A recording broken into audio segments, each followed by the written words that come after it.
तालाब में कम्बुग्रीव नामक कछुआ टॉर्टस रहा करता था। वह कछुआ बहुत बातूनी था। दूसरों से बात करते समय बीच बीच में टोका टोकी करना उसकी आदत थी। एक दिन दो हंस स्वान उस तालाब में उतरे। उन हंसों का नाम संकट और विकट था। उन्हें तालाब के आसपास का वातावरण बहुत अच्छा लगा।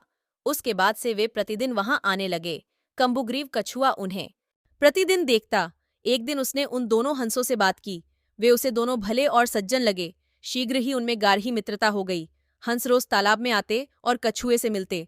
फिर तीनों बहुत देर तक ना प्रकार की बातें करते। हालांकि बातों के बीच कछुए की टोका टाका जारी रहती, किंतु सज्जन हंस इसका बुरा नहीं मानते। एक बार उस क्षेत्र में भयंकर अकाल पद्दा। नदी तालाब सूखने लगे।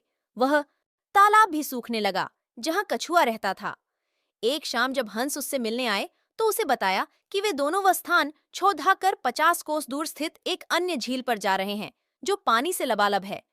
यह सुनकर कछुआ दुखी हो गया और आंखों में आंसू भरकर बोला, मित्रों, कुछ ही दिनों में ये तालाब सूख जाएगा। मेरा मरण तो निश्चित है, किंतु इस बात से अधिक दुख मुझे इस बात का है कि अपनी अंतिम घड़िडी में मैं अपने परम मित्रों को देख नहीं पाऊंगा। कछुए की इस बात पर दोनों हंस उदास हो गए। उन्हें कछुए से सहानुभूति थी। वे बोले, मित्र कम्बुग्रीव, हम तुम्हें यहाँ अकेले छोड़ दाकर नहीं जाएंगे। हम तुम्हें भी अपने साथ ले जाएंगे। हमारी मित्रता और साथ सदा बना रहेगा। लेकिन ये कैसे संभव है मित्रों? तुम दोनों तो उड्डा आचकर चले जाओगे। मुझे तो धीरे धीरे चलकर उस स्थान तक पहुंचने में महीनों लग जाएंगे। हो सकता है कि बीच रास्ते में ही मेरे प्राण पखेरु उड्डिए जी आ जाएं। तुम दोनों चले जाओ, मैं तुम्हें याद करके अपने दिन व्यतीत कर लूंगा। हंसों ने कछुए की बात नहीं मानी और उसे अपने साथ ले जाने का उपाय सोचने लगे। सोचते सोचते उन्हें एक उपाय सूझ ही गया और वे प्रसन्न हो गए। उन्होंने तय किया कि वे बांस की एक लकड़ी लेकर आएंगे। कछुआ उस लकड़ी के मध्य भाग को अपने मुंह से पकड़ देगा और वे दोनों उस लकड़ी के एक एक सिरे को अपनी चोंच में दबा लेंगे। इस तरह वे कछुए को लेकर उड़ते हुए उस झील तक पहुंच जाएंगे। कछुआ भी यह उपाय सुनकर प्रसन्न हुआ। अगले दिन हंस लकड़ी लेकर कछुए के पास आए और उसे लकड़ी के मध्य भाग को मुंह से पकड़ने को कहा। हंस कछुए की बातूनी आदत से भली भांति परिचित थे, इसलिए उन्होंने उसे समझाया कि जब तक वे झील तक नहीं पहुंच जाते उसे मौन रहना है, अन्यथा वह नीचे गिर पड़ी डरेगा। कछुए ने उन्हें आश्वासन दिया कि वह मौन धारण करके रखेगा।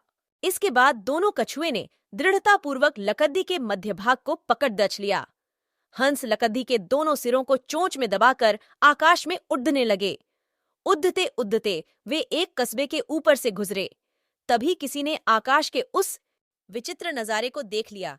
वह दूसरे लोगों को बताने लगा, देखो देखो, आकाश में कछुआ उड्डीएच रहा है।